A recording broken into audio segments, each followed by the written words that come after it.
আসসালামু আলাইকুম। Hello viewers, সবাই কেমন আছেন? আশা করি সবাই অনেক ভালো আছেন। আমিও আলহামদুলিল্লাহ আপনাদের দোয়ায় অনেক ভালো আছি।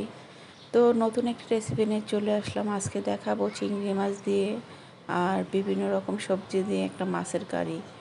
তো আশা করি রেসিপিটা আপনাদের সবারই অনেক পছন্দ হবে।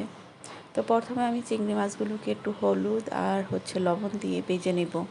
তো আমি চুলায় প্যান বসিয়ে তেল গরম করতে বসিয়ে দিয়েছি। এখন চিংড়ি মাছটাকে আমি ভেজে নেব। তো এই রেসিপিটা আমার কাছে বেশ ভালো লাগে খেতে, আর বাচ্চারাও অনেক পছন্দ করে। তো চিংড়ি মাছ ভাজতে বেশি সময় লাগে না, অল্পতেই হয়ে যায়। আর চিংড়ি মাছ বেশি ভাজলে শক্ত হয়ে যায়, তাই আমি উল্টে পাল্টে ভেজে নিচ্ছি।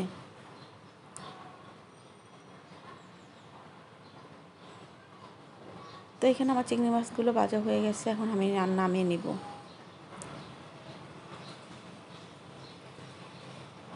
তো আমি একই প্যানে আবার একটু সামান্য পরিমাণ তেল দিয়ে পেঁয়াজটাকে ভেজে নেব। তো পেঁয়াজটা আমি লাল হওয়া পর্যন্ত অপেক্ষা করব, হালকা ব্রাউন কালার হবে। তো হয়ে গেলে সামান্য পরিমাণ পানি দিয়ে দিব। এখন এক এক করে সবগুলো মশলা দিয়ে দিব।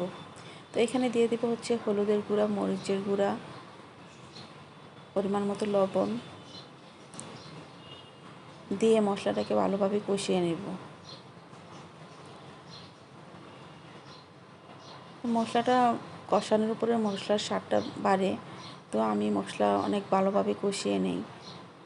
তো মশলাটা যখন কষানো হয়ে যাবে তখন এখানে আমি কহি, আলু আর কাঁঠালের বিচি এগুলো মশলার ভিতর দিয়ে ভালোভাবে নেড়ে চেড়ে মিশিয়ে নেব।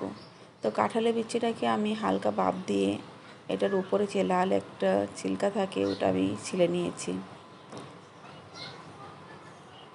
তো মেশানো যখন হয়ে যাবে তখন সামান্য পরিমাণ পানি দিয়ে ঢাকনা দিয়ে ঢেকে রাখবো।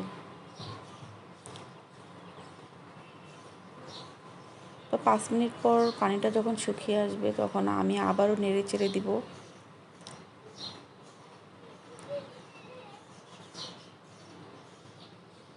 তো এখন আমি জল দিয়ে দিব।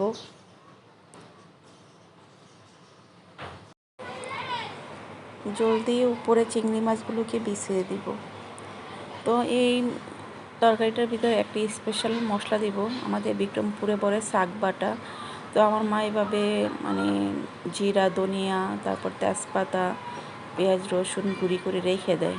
তো এই জন্য আমার মায়ের হাতের তরকারির টেস্টও অন্যরকম স্বাদ লাগে। তো এইভাবে আমিও রেখে দিয়েছিলাম।